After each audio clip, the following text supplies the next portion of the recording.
Hi guys, welcome back to Dick in the Kitchen. And once again, we're going to take a long journey to Mexico to make something called carne asada. Carne asada is really nothing more than a grilled steak that's been marinated in the most delicious marinade. So stick around, pay attention, and you'll learn how to make the best carne asada you have ever tasted. Let's go. The first and most important part of building this carne asada is to make the marinade, and what we're going to do is chop all of our ingredients and place them in a blender and liquefy them. We start with the garlic first. Hey guys, stop for just a minute if you would. We need some help here. Please click subscribe. We need some more subscribers to keep this channel going. So it just takes a second. Thanks for your consideration. Now, we've chopped the cilantro and the jalapeno peppers. We're going to move on to adding a little bit of cider vinegar, some olive oil, some cumin, and the juice of a half a lime, half a lemon, and a half of an orange. We also add 1 small can of adobo peppers that have been pureed. And we mix this all together, and we're going to put our flat iron steak in here. You can use a flat iron, you can use a skirt steak, or you can use any other type of steak that you like. However, I like flat iron steaks.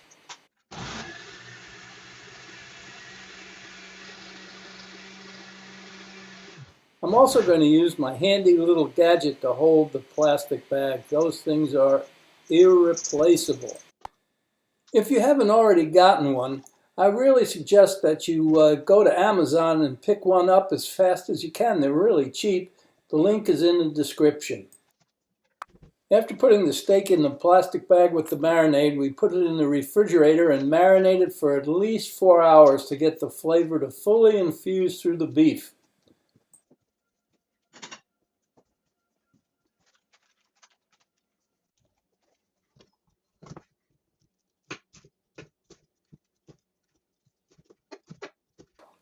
Sauteed yellow and red peppers along with sauteed onions go fantastically well with carne asada tacos. They're a great accompaniment.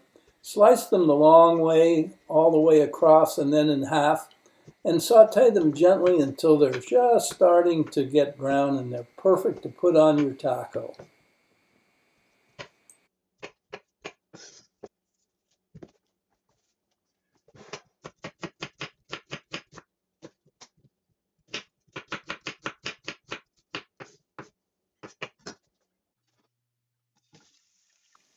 Saute them gently for about 4 or 5 minutes until they're just starting to brown on the edges. That's how you can tell that they're ready, and they're ready to go on your tacos as soon as we're done cooking the beef.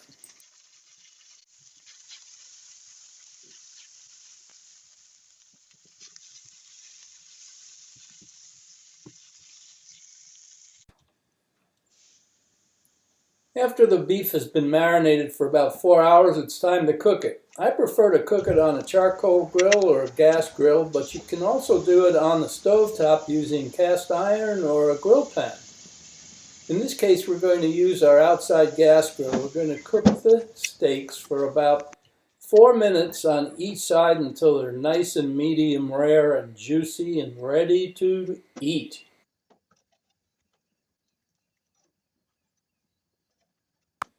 The tacos can go on the grill at the same time. We're going to grill both sides of the tacos until they start to bubble a little bit, and then they'll be ready.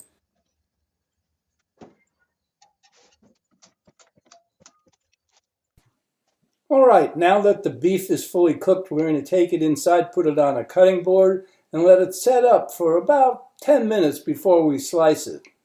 When you slice it, be sure that you're cutting it across the grain so that it remains to be tender and delicious.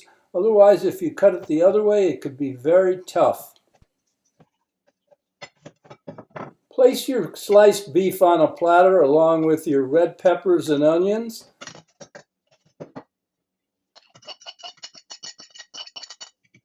Add a little bit of guacamole for your tacos. Put the tacos on there, and you are ready to serve a carne asada, the likes of which you have never tasted before.